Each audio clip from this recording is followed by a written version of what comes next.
Remote से चलने वाले युद्धपोत का ट्रायल कर रहा है चीन। सीक्रेट बेस पर युद्धपोत की टेस्टिंग की जा रही है चीन की तरफ से। यूएस नेवल इंस्टीट्यूट ने अपनी रिपोर्ट में यह बड़ा खुलासा किया है। अनमैन्ड युद्धपोतों की बार बार टेस्टिंग कर रहा है चीन। आखिर इरादे क्या हैं? यह बड़ा सवाल निकलकर सामने आता है। अमेरिकी रिपोर्ट में यह बड़ा दावा किया गया है, समुद्र में अपना दबदबा बढ़ाने की ये चीन की एक और बड़ी साजिश है।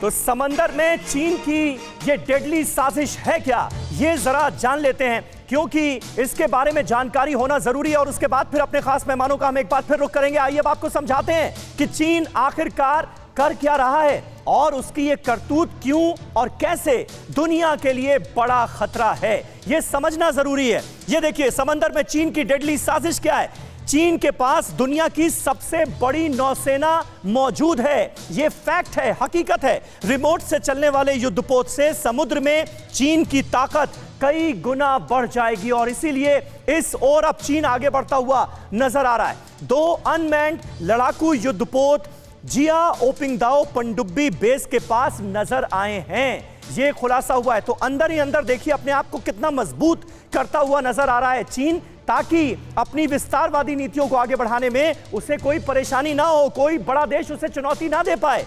बेस से करीब 14 किलोमीटर दूर एक गुप्त नौसैनिक अड्डे पर यह सब कुछ देखा गया है, यह खुलासा हुआ है अमेरिकी रिपोर्ट के जरिए। इन युद्धपोतों में से एक शक्तिशाली हथियारों से लैस विध्वंसक भी है और दूसरा जो युद्धपोत है वो मस्तूल लगे जहाज की तरह दिखाई दे रहा है। यह दुश्मन के क्षेत्र में अंदर तक जाकर हमला कर सकता है, अंदर तक जाकर उसे नेस्तनाबूद कर सकता है। यह ताकत जुटाने की कोशिश चीन की जो नजर आई है, यह आने वाले वक्त में क्या दुनिया के लिए एक गंभीर संकट पैदा किया जा सकता है चीन की तरफ से, एक बड़ा खतरा है क्या, यह अपने आप में एक बड़ा सवाल है। कैसे अनमैन्ड युद्धपोतों से चीन समुद्र में अपनी दादागिरी बढ़ा सकता है, क्योंकि आप देखिए साउथ चाइना सी में अब चीन के दबदबे को लगातार चुनौती मिल रही है। और चतुर्वेदी साहब, इस चुनौती का सामना करने के लिए कितनी जबरदस्त तैयारी कर रहा है चीन, कैसे करेगी दुनिया सामना?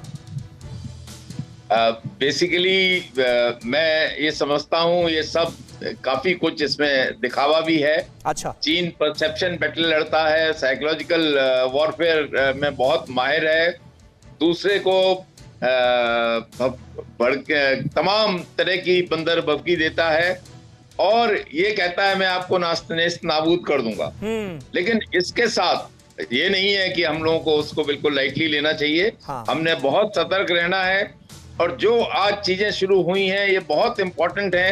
क्वाड की फॉर्मेशन बहुत इंपॉर्टेंट है। ऑकस की फॉर्मेशन इस रीजन में जो इंडो पैसिफिक कहलाता है बहुत जरूरी है। ये सब देशों का जो अलायंस बनेगा, सब ग्रुप बनेंगे, इसका एक्सपेंशन होना चाहिए। चीन आज अपने को अलग थलग महसूस करता है और इसलिए डेस्परेशन में है।